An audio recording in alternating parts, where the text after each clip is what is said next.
More than 30 years have passed since the collapse of the Soviet Union, which included 15 republics, and in this video we'll find out the reasons why the Soviet Union collapsed. In 1989, the government officially recognized the economic crisis. This period was characterized by the main problem of the Soviet Union, the commodity deficit. There were no goods on free sale except bread. The population was using special coupons for which it was possible to get food. The prerequisites for all this was the decline in world oil prices. This led to the fact that in 2 years the foreign trade turnover decreased by 14 billion rubles. As well as the Chernobyl tragedy seriously hit the economy. Economic growth began to slow down with the advent of Brezhnev's power, and already at the end of his reign it began to stagnate. A huge country held on to the idea of building a bright communist future. The ideals of communism were instilled from birth, and any attempts to think differently were severely suppressed. The Soviet Union was formed by fanatics of the idea. Only ardent revolutionaries and fundamentalists of communism came to power, and there were fewer and fewer of them every year. It's also worth noting that there was an agent of the power elites. The average age of members of the Politburo in recent years was 77 years. Problems also arose in the centralization of power. Everything was solved in Moscow, and therefore it led to such problems.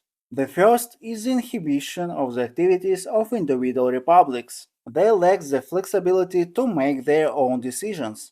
And secondly, certain regions of a multinational country wanted to develop independently because they had their own culture and their own history. During the Cold War, the entire economy of the USSR was focused on the arms race. And since there was a planned economy, the absolute majority of resources were invested in the development of the country's military potential.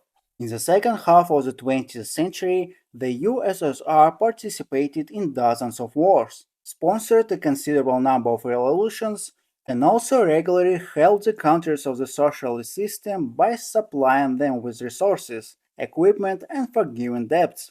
Also, don't forget about the policy of the Iron Curtain, which isolated the socialist countries from the influence of the West.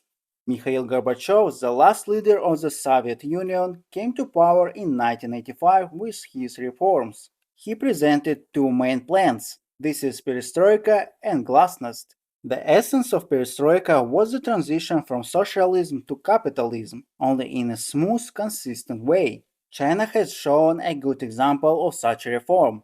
The second part of the plan is publicity, which concerns the personal limitations of the Soviet people. For decades, citizens have lived without freedom of speech, religion, or the press, and the state arrested millions of potential dissidents. Gorbachev's glasnost plan gave Soviet people the right to vote, but Gorbachev's reforms did more to accelerate the fall of the Soviet Union than to save it.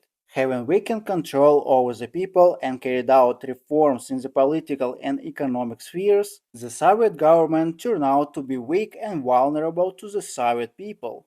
The fall of the Soviet Union is also linked to the structure of the country itself. The Soviet Union was a country consisting of 15 radically different republics. There were dozens of peoples, languages, and cultures all over the country, and many of which were incompatible with each other. In 1989, nationalist movements in Eastern Europe led to regime change in Poland, and soon a similar movement influenced Czechoslovakia, Yugoslavia, and other post Soviet countries. Many of these former Soviet allies began to be divided along ethnic lines, which only fueled separatist movements in the Soviet Union. Interethnic conflicts have also started in some regions, especially in the Caucasus, where the Karabakh, South Ossetian, and Georgian Abkhaz conflicts began. Although many factors led to the fall of the Soviet Union, historians still continue to analyze internal and external factors.